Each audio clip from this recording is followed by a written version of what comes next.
नमो भगवते वासुदेवाय।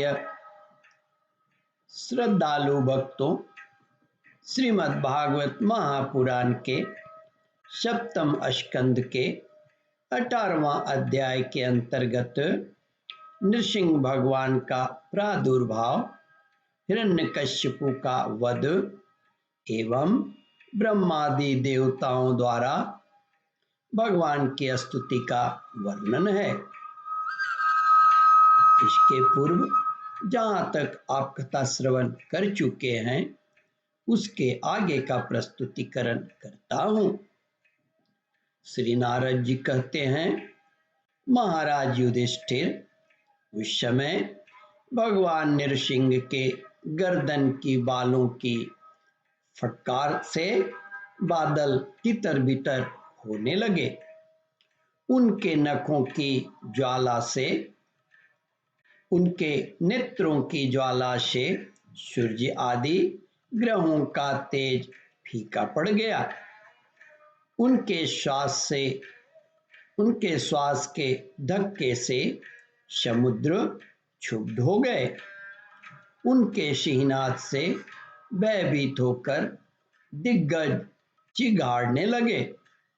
उनके गर्दन के बालों से टकराकर देवताओं के विमान अस्त व्यस्त हो गए। स्वर्ग डगमगाने लगा। उनके पैरों की धमक से भूकंप आ गया। उनके वेग से पर्वत उड़ने लगे और उनके तेज की चकाचौंध से आकाश तथा दिशाओं का दिखना बंद हो गया। इस समय नृसिंह भगवान का सामना करने वाला कोई दिखाई न पड़ता। फिर भी उनका क्रोध अभी बढ़ता ही जा रहा था। वे हिरण्यकश्यपु की राजसभा में ऊंचे सिंहासन पर जाकर विराजमान हो गए। उस समय उनके अत्यंत तेजपूर्ण और क्रोध भरे भयंकर चेहरे को देखकर किसी का भी साहस न हुआ कि उनके पास जाकर उनकी सेवा करे।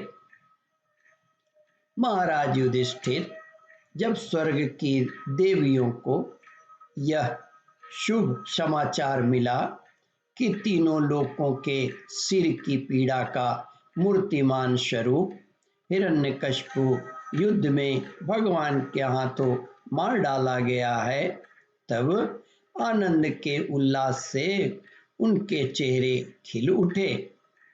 वे बार बार भगवान पर पुष्पों की वर्षा करने लगी।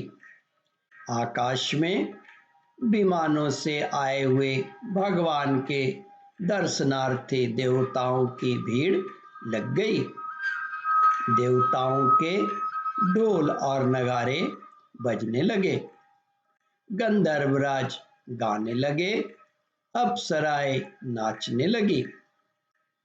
तात इसी समय ब्रह्मा, इंद्र, शंकर आदि देवता, ऋषि, पितर, सिद्ध, विद्याधर, महानाग, मनु, प्रजापति, गंधर्व, अप्सराएं, चारण, यक्ष, किमपुरुष, बेताल, किन्नर और सुनद,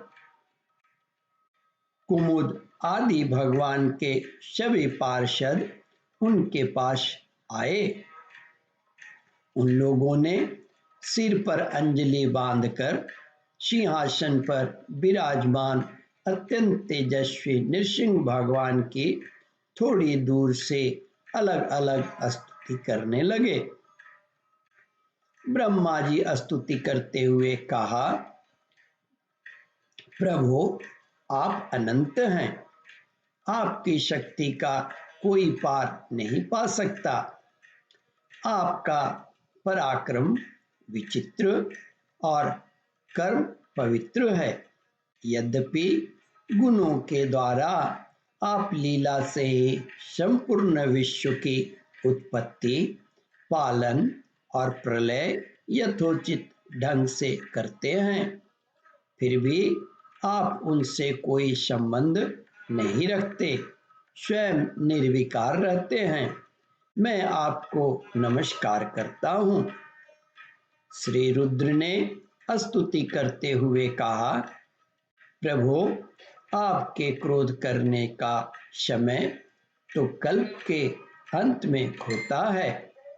यदि इस तुच्छ दैत्य को मारने के लिए ही आपने क्रोध किया है तो वह मारा जा चुका है।